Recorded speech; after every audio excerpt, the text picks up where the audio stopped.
Welcome back. Competition is heating up in, well, the industry that we don't really talk a whole lot about. That's credit scoring.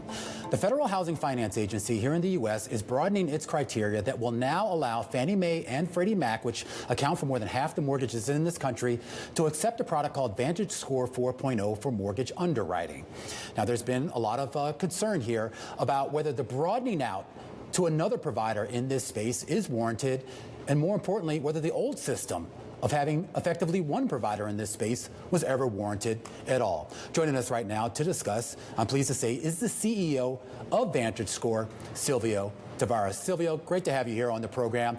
First of all, I mean, congratulations on getting, finally, I guess, your foot in the door when it comes to Fannie and Freddie. I am curious as to, were you working with Fannie and Freddie, with FHFA, I should say, to try to sort of get yourself into this, or was this a surprise? Well, this was absolutely something which was the product of a lot of work with Congress, with the regulator, and it's resulted in a really important decision to allow VantageScore to compete. Competition is what makes markets great. Information and data is what makes markets great. And, you know, you said there was concern, but the reality is there's been a lot of excitement. We just did a call with leading mortgage players. We had 600 leading mortgage companies on that call. They want to use VantageScore because it's a better score. All right. Well, I mean, I hate to sort of throw this back at you, but last week we did talk to one of your main competitors over at Fair Isaac, and CEO there, which of course has basically had an effective monopoly in this space for quite some time. He had some pointed criticisms about this expansion. I just wanted you to listen to what he had to say. Vantage has much looser, more lax credit standards. Their standards for scoring, for example, they'll score on 1 month of data. We need 6 months minimum because we think you can't draw a line with one data point. The challenge is if you have two-score system and people can choose between the two scores and they don't hold the risk because the risk gets passed to Fannie and Freddie and ultimately to the U.S. taxpayer. The risk is you'll have a race to the bottom. And that was Will Lansing, the CEO over at FICO. We spoke to him last week. Were those comments fair? Absolutely unfair. You know, our competitor says we ask for less data. We actually ask for more data. Romaine, if you got injured and you went to your doctor and you said, hey, can you do an examination, tell me what's wrong? And the doctor said, I went to medical school in 1980, so even though you have an MRI, I'm not going to look at it. Many people would say that's medical malpractice. Our competitor has been doing financial malpractice. They don't look at the relevant data. For example, your rental and whether you paid your rent on time. They don't look at data over time. They only look at the last 6 months. So we have more data, it's more inclusive, and we use modern technology, and that's why our score is more predictive. In fact, your own analysis, Bloomberg Intelligence, which is a different section of the business, they actually published a report this week, and said VantageScore is 15% more predictive. And if you look at our own analysis head-to-head, VantageScore 4 is actually 11% more predictive over time.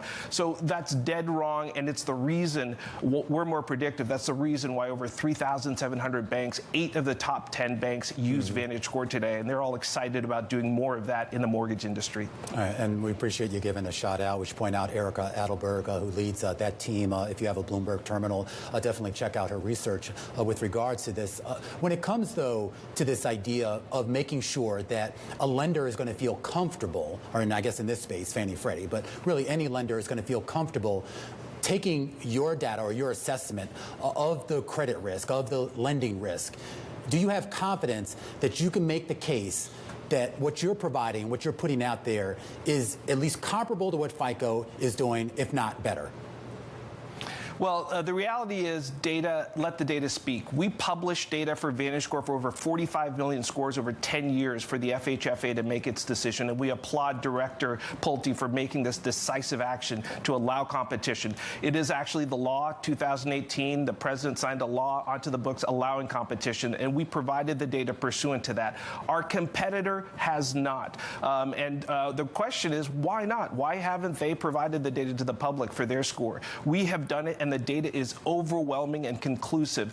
VantageScore not only is more predictive, but it includes many more Americans, 33 million more Americans, and a big portion of those Americans are actually credit worthy, but they were left behind and forgotten. This is your veteran coming home from serving their country. They've been away for more than 6 months. They're not going to have a credit score with FICO Classic, but with us, they will. This is the farmer who counts his pennies, and he wants to make sure that he doesn't incur credit, and so he hasn't done it for the last 6 months. But when he applies for a mortgage, he won't have a score with our competitor, but with VantageScore, he will. So better data, better decisions. That's good for the mortgage market, and we really applaud the director's decisive decision. Have you had a chance to really think about what this might do for your business in terms of potential growth once this is all fully up and running?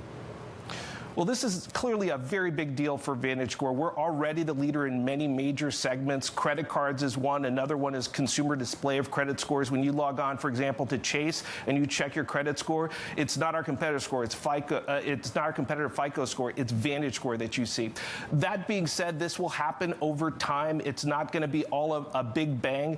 Many of the largest lenders already use VantageScore for one or more of their product lines of business. We have over 3,700 banks, but this is clearly going to drive a huge growth for the business. But quite frankly, we're more excited for the American people. So many new credit-worthy people that are going to get the chance to get their first mortgage. It's really, really exciting, and we're really looking forward to that growth. All right, and of course, we'll be watching, and hopefully we can talk to you along the way as that growth starts to roll out. Silvio, have a great weekend. That's the president and CEO of VantageScore, Silvio Tavares.